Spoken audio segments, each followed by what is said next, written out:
안녕하세요. 작가와 문학에 대해 소개하는 써니제입니다. 유익하시다면 구독과 좋아요 눌러주세요. 오늘의 문학은 사시남정기 유연수 실황에 임명되다입니다. 무창에 온 연수는 이름을 바꾸고 농부로 살았습니다. 무창 사람 가운데 연수를 아는 사람은 아무도 없었습니다. 어느 날 군산에 다녀온 하인이 말했습니다. 악주 성문에 상공의 소재를 찾는 방이 붙었습니다. 사람들 말이 상공께서 이부시랑에 오르셨다 합니다. 조정에서 상공을 찾을 수 없으니 방을 붙인 모양입니다. 연수가 실황에 임명됐다는 것은 자신을 귀양 보냈던 엄숭이 망했다는 뜻이었습니다. 연수는 무창 관아에 나가 태수를 만났습니다. 태수에게서 엄숭이 망하고 동청도 죽었단 이야기를 들었습니다. 연수는 사씨에게 서찰을 보내고 서울로 올라갔습니다. 연수가 남창을 지날 때 그 지방에 새로 부임한 추관이 실황에게 인사를 하다가 깜짝 놀랐습니다. 매형이 아니십니까? 연수는 그제야 서둘러 사씨의 소식을 전해주었습니다. 이튿날 길을 떠나는 연수를 배웅한 희랑은 군산사로 사람을 보내 사씨에게 안부를 전했습니다. 연수는 대궐로 가서 황제 앞에서 절을 했습니다. 신은 여러 해 동안 폐인으로 지내 갑자기 큰일을 감당기 어렵습니다. 바라건대 작은 고을 하나만 맡겨주십시오. 경의 뜻이 그러하다면 이부시랑은 그대로 둘 터이니 강서의 수령으로 가서 백성을 잘 보살피시오. 황제는 연수에게 강서 포정사를 맡겼습니다. 연수는 고개를 숙여 절을 하고 나와 옛집으로 발걸음을 옮겼습니다. 옛집엔 이나의 유모와 하인 몇몇만 남아 있었습니다. 빈집에 먼지가 쌓여 있었고 사당뜰에도 풀이 무성했습니다. 그리고 두 부인을 찾아가니 두 부인이 눈물로 연수를 맞이했습니다.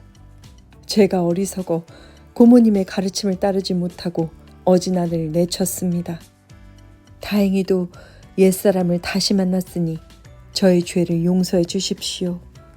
소식을 들은 유씨 집안 사람들이 모두 연수를 찾아왔습니다. 그들 또한 사씨를 다시 맞이한다는 말을 듣고 한마음으로 기뻤습니다. 연수는 강서로 부임해 갔고 처남인 추관 사희랑이 같은 관내에 있었습니다. 희랑이 먼저 군산사로 가서 누이 사씨를 데리고 오겠다고 했습니다. 군산사에 도착한 희랑은 마침내 그리운 누이를 만났습니다. 오누이는 기쁨의 눈물을 흘렸고 주위 사람들까지 함께 눈물을 흘렸습니다.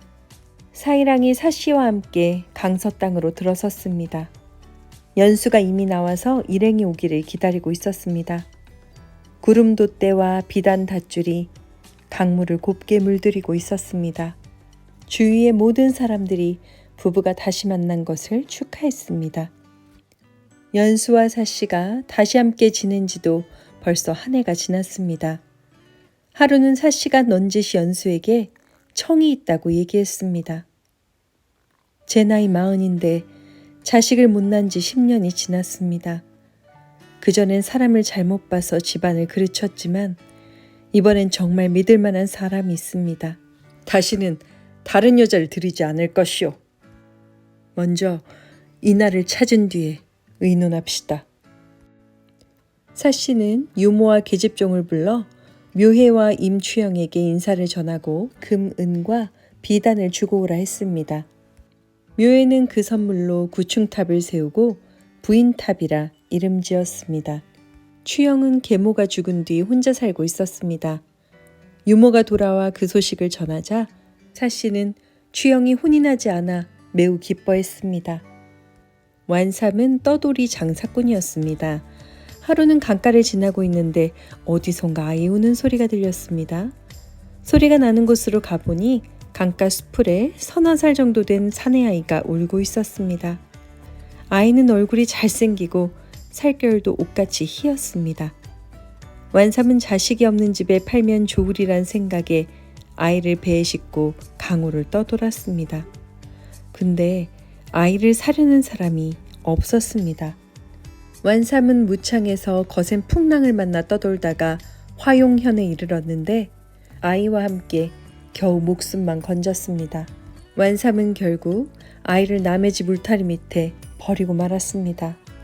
그때 추영이 어미 변씨와 함께 잠을 자다가 새벽에 꿈을 꿨습니다. 울타리 밖에서 환한 불빛이 하늘로 치솟는 꿈이었습니다. 추영이 울타리 밖으로 나가보자 놀랍게도 어여쁜 아이가 누워 있었습니다. 우리 집에 사내아이가 없으니 잘 길러서 아들로 삼으면 좋을 듯 합니다. 제 꿈이 범상치 않은 걸로 보아 이 아이는 커서 필시 귀한 사람이 될 것 같습니다. 추영은 이 남동생 때문에 혼이 나지 않았던 것입니다. 사씨는 임추영의 됨됨이를 조용히 연수에게 전하며 첩으로 삼길 권했습니다. 연수는 사씨의 말을 믿고 뜻대로 하겠다고 했습니다. 상공과 부인께서 소녀를 천하다 하시지 않으니 감사합니다. 헌데 저에겐 어린 동생이 하나 있습니다. 그것이 난처할 뿐입니다. 사씨는 동생도 데리고 오라고 했습니다. 유모와 이나는 서로를 보고 알아보았습니다. 사씨가 보니 이나가 틀림없었습니다. 아이는 어느새 늠름한 사내가 되어 있었습니다. 사씨는 감동에 이나에게 일렀습니다. 앞으로 임씨를 친어머니처럼 대해야 한다.